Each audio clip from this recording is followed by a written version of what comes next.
नमस्कार आमार प्रिय ভিউয়ার্সরা সবাই কেমন আছো। পায়েল ড্রিমল্যান্ডে সবাইকে অনেক অনেক স্বাগত। আমি পায়েল আর আজকে চলে এসেছি তোমাদের সাথে আমাদের প্রত্যেকেরই কম বেশি প্রিয় একটা মুখরোচক রেসিপি নিয়ে। হ্যাঁ, তোমরা দেখে নিশ্চয়ই বুঝতে পারছো যে আজকে আমি তোমাদের সাথে কি শেয়ার করব। আমাদের অনেকেরই ঘরোয়া সাধারণত বাড়িতে আমরা গরমের দিনে বানিয়ে থাকি আমের চাটনি। তো আজকে আমি সেইটাই তোমাদেরকে বানিয়ে দেখাবো কিভাবে আমের চাটনি আমি বানিয়ে থাকি। তো প্রথমে দেখো আমগুলোকে তো আমি ধুয়ে মুছে নিয়েছি। এবার পিস পিস করে আমগুলোকে কেটে নেব। আর আমি আমের আর কি খোসাকে ছাড়াবো না, খোসা সমেতে আমি আজকে আমের চাটনিটা বানাবো। আর আমগুলো দেখে মনে হচ্ছে পাকা, কিন্তু এটা পাকা না, গরমের জন্য আমগুলো ঘরে রেখে হলুদ হয়ে গেছে। তো এক এক করে আমগুলোকে এবার পিস পিস করে কেটে নিয়েছি।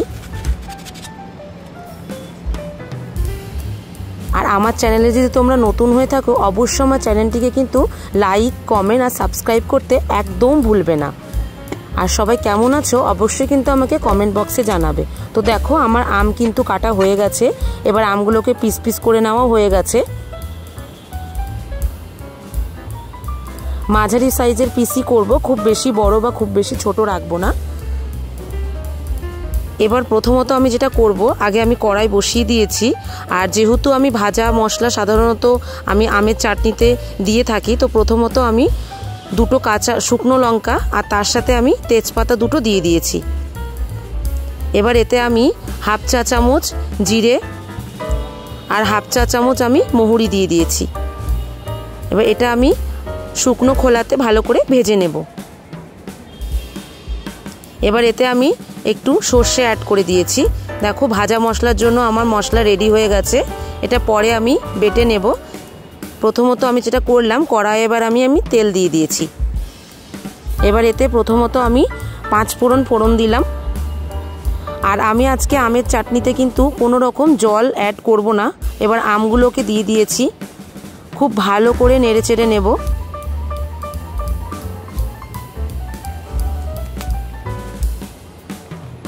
এবার দেখো খুব ভালো করে নেড়ে চেড়ে নেওয়ার পরে আমি এতে স্বাদ মতো নুন দিয়ে দিয়েছি।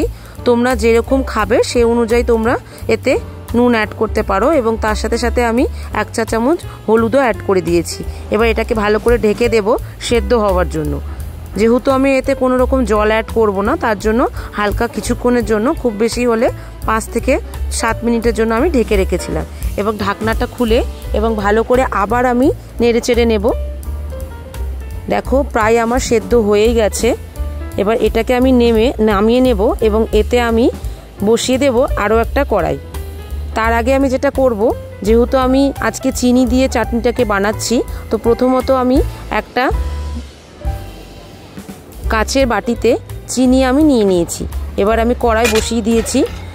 বেশি দিন এটাকে রাখার জন্য, এই চাটনিটাকে আমরা বেশি দিন যদি ঘরে রেখে খেতে চাই, তো আমরা একবারে যদি চিনি অ্যাড করি তাহলে কিন্তু সেটা বেশি দিন থাকে না। এভাবে যদি একটু চিনিটাকে গরম করে নেওয়া যায় তাহলে কিন্তু অনেক দিন আমরা এটা ঘরে রেখে খেতে পারবো। তো এবার আমি চিনিটাকে গরম করে নিয়েছি। এবার এতে আমি চিনিটাকে অ্যাড করব।